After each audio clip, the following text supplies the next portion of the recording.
Olá, aterrorizados! Para quem não me conhece, eu sou a Angel e sempre trago aqui para o canal histórias, contos e relatos de terror e também relatos sobrenaturais. Se você não conhece o canal, considere assistir o vídeo. E se você gostar, se inscreve aí, deixa o like, compartilhe o vídeo com mais pessoas e ativem as notificações do canal para não ficar de fora sempre que eu postar algo novo aqui na plataforma.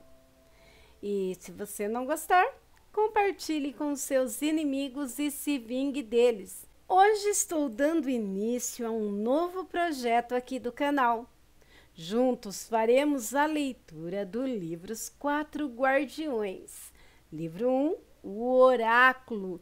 E juntos, se eu puder contar com a companhia de vocês, vamos fazer uma viagem no mundo sobrenatural, com histórias, relatos, mitos e lendas, tudo resumido pelo nosso querido amigo Tiago Wildfire, o autor responsável por nossa viagem ao mundo sobrenatural.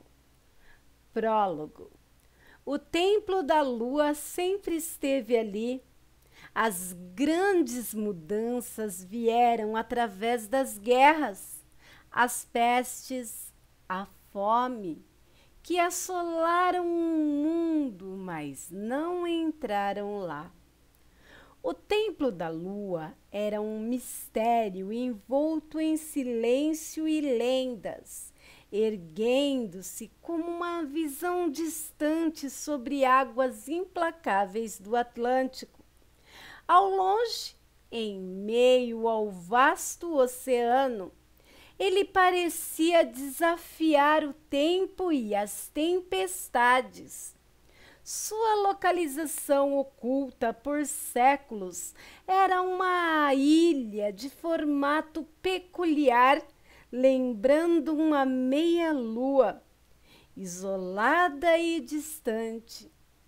O mar que a cercava era traiçoeiro, suas águas tão impiedosas que poucos ousavam a se aventurar em suas profundezas.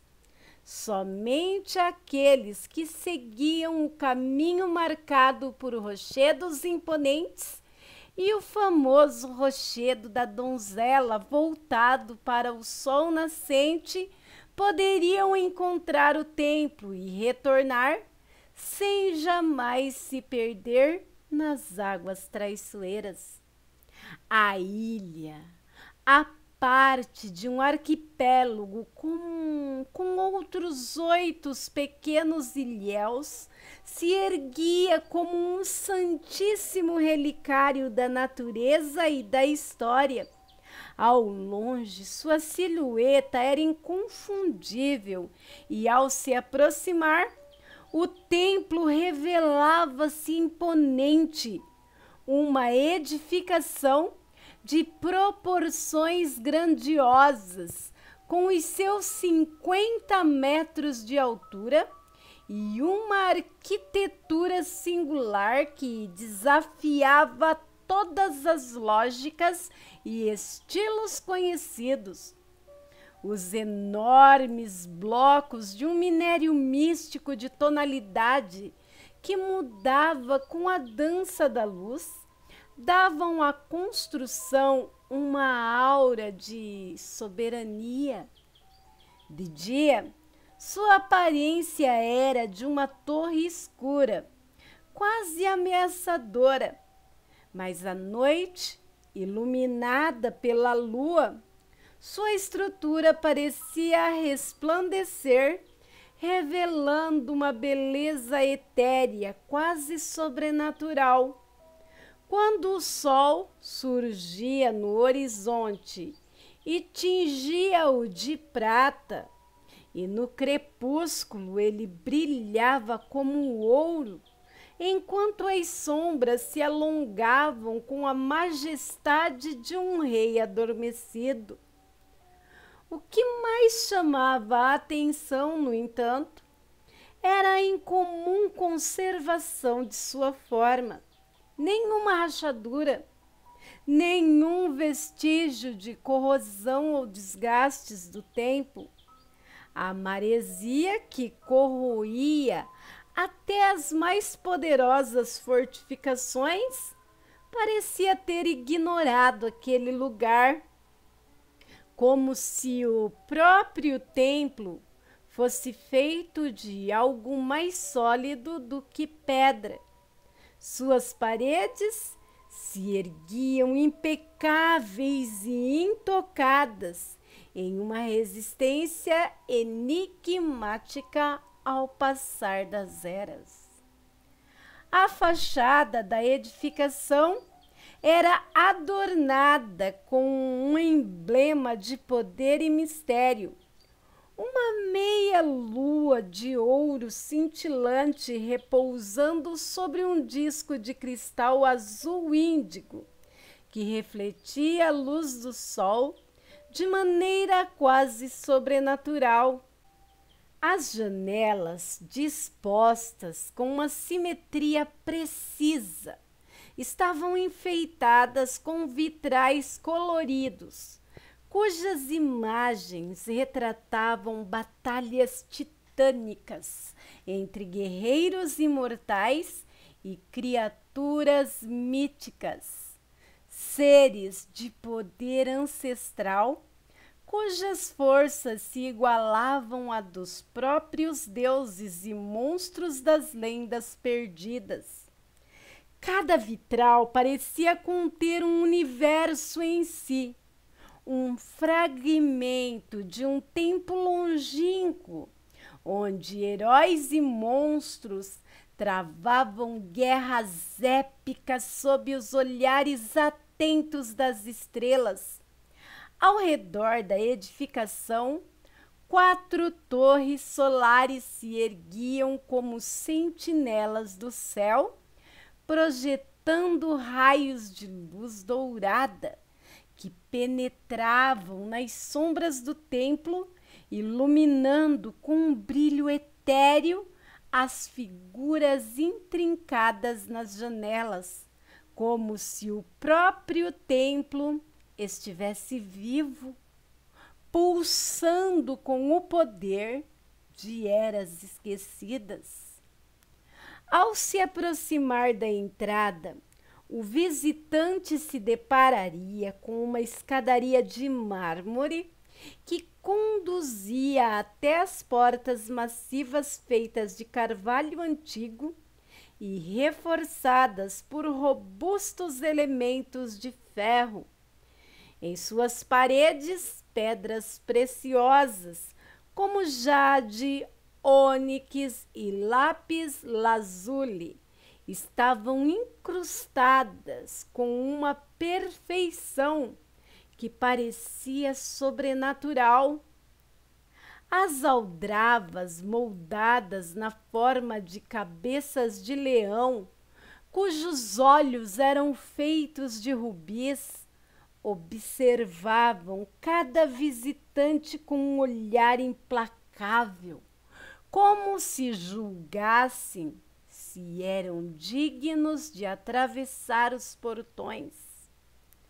Ao atravessar essas portas, a surpresa se fazia imensa.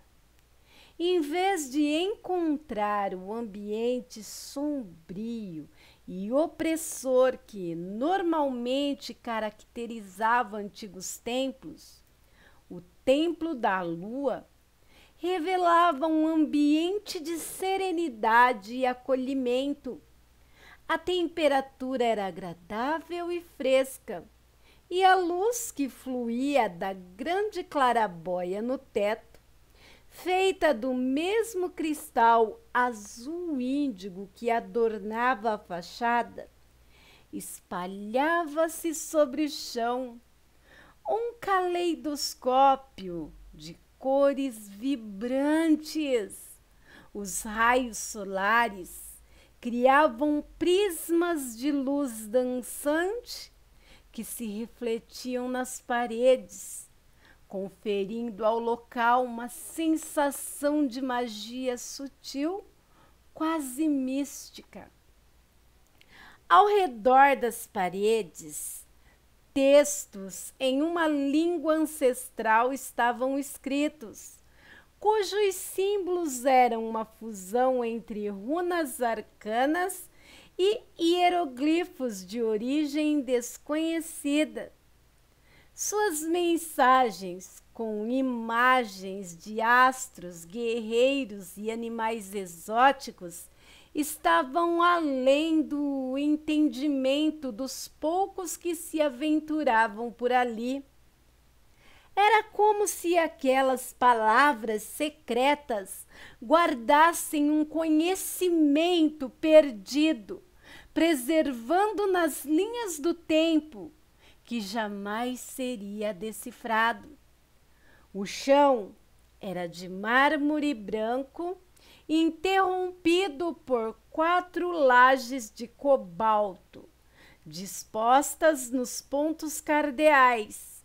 Em alto relevo, surgia figuras de criaturas antigas e enigmáticas. Uma ave com plumagem ampla, seus contornos elegantes, delineados. Uma tartaruga de casco sólido e de formas envolta em mistérios. Um felino de postura imponente, cujas linhas transmitiam uma calma inabalável. E, por fim, um dragão, cuja forma serpenteante parecia envolver a própria essência do vento e do fogo. No centro, porém, destacava-se a principal atração que fazia a visita valer a pena. O jardim era um verdadeiro refúgio. As árvores frutíferas e as flores silvestres preenchiam o ar com o seu perfume, enquanto o som da água corrente vinda de um regato que serpenteava harmoniosamente pelo espaço acalmava as mentes cansadas. A paz reinava ali, de uma forma que as palavras não poderiam descrever por completo. Uma tranquilidade que parecia eterna, como se o próprio tecido do templo fosse suavizado por uma força invisível.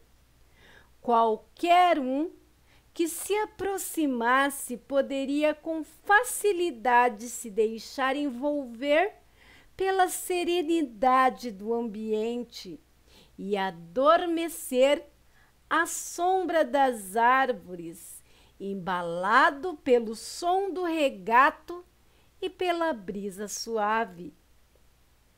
O templo da lua, com o seu jardim encantado, recebia ocasionalmente visitantes, aqueles que buscavam paz interior e meditação vinham de longe, atraídos por algo que não podiam explicar, mas que os chamava com uma força irresistível. Era raro que mais de 4 almas estivessem ali ao mesmo tempo, e mesmo assim o local parecia imensamente vasto, como se fosse feito para um único visitante por vez. Mesmo sendo bem cuidado, nenhum jardineiro, zelador ou morador jamais fora visto, o que só acrescentava a aura de mistério que pairava sobre o templo. Apesar de sua magnificência, algo passava despercebido para aqueles que visitavam o local. No centro da fonte, uma estátua esculpida em jade ficava oculta nas sombras em silêncio. A figura esculpida representava um jovem homem de pouco mais de 1,80 m, com cabelos arrepiados e uma expressão enigmática. Ele usava um casaco de viagem, botas de couro e joelheiras, e o seu olhar parecia capturar uma melancolia distante, como se tivesse visto muito mais do que qualquer um poderia imaginar. Seu sorriso sutil era como um misto de alegria e tristeza, de satisfação e cansaço, como se estivesse preso em um ciclo eterno de esforço. O motivo de sua presença ali era uma história que havia sido perdida nas brumas do tempo, uma lenda que falava de uma época sombria, quando o mundo quase se extinguiu. Essa figura que ninguém reconhecia era o guardião de um segredo antigo, um mistério que só alguns poucos ainda se atreviam a lembrar. A estátua ali representava um conto que remontava aos primórdios da história. Um conto que se tornaria conhecido apenas como a lenda dos 4 guardiões. Aterrorizados, espero vocês no início da leitura desse livro maravilhoso. Deixei aqui o prólogo para que vocês sintam o gostinho do que vai ser essa viagem sem cinto de segurança ao inimaginável. Conto com vocês para essa aventura. Até a próxima.